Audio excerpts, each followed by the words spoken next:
Traders, I'm Michael Sabo, Senior Market Strategist with RJO Futures here in Chicago, bringing you some commentary here on the energy markets.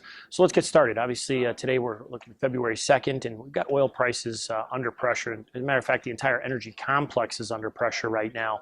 March oil is down about $1.30 a barrel, flirting just above the $30 mark. It's kind of hanging on here a little bit, but certainly has a bit of a weaker tone. Natural gas is off about 6%, so down around the $2 area. That's getting hit pretty hard coming off of its highs. The complex weaker as well. RBOB's off about 6.5 cents. Heat's off about 2 cents. So when we take a look at where we're at today on that March oil contract here, and just about a week ago here on January 28th, we were trading at almost $35 a barrel. So we've really seen oil prices pull back in the last several sessions. And you look at the fundamental reasons, and we've talked so many times about this in the E-View.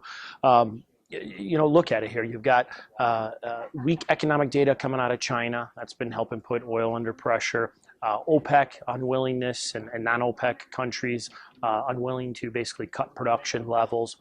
Still producing pretty heavily here in the U.S.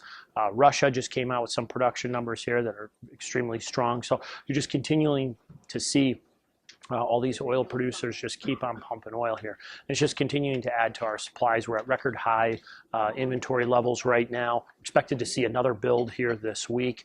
So obviously from a supply situation, we've got more than enough oil and we continue to add to it. Demand continues to be very questionable, especially with the weak economic data that's been coming out.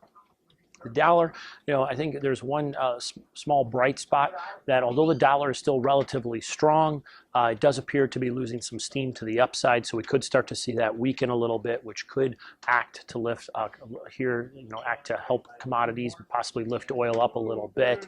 I do think there is strong support underneath the market here, just underneath the $30 area. When we saw the market recently test those lows.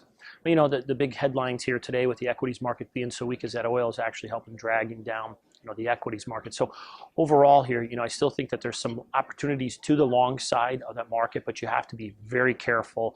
Got to make sure that you're using either a proper option strategy or depending on how you're entering the market using futures and proper stop placement.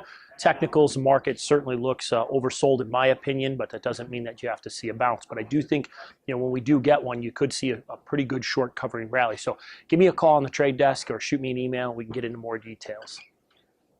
Futures and options on futures may involve substantial risk and may not be suitable for all investors.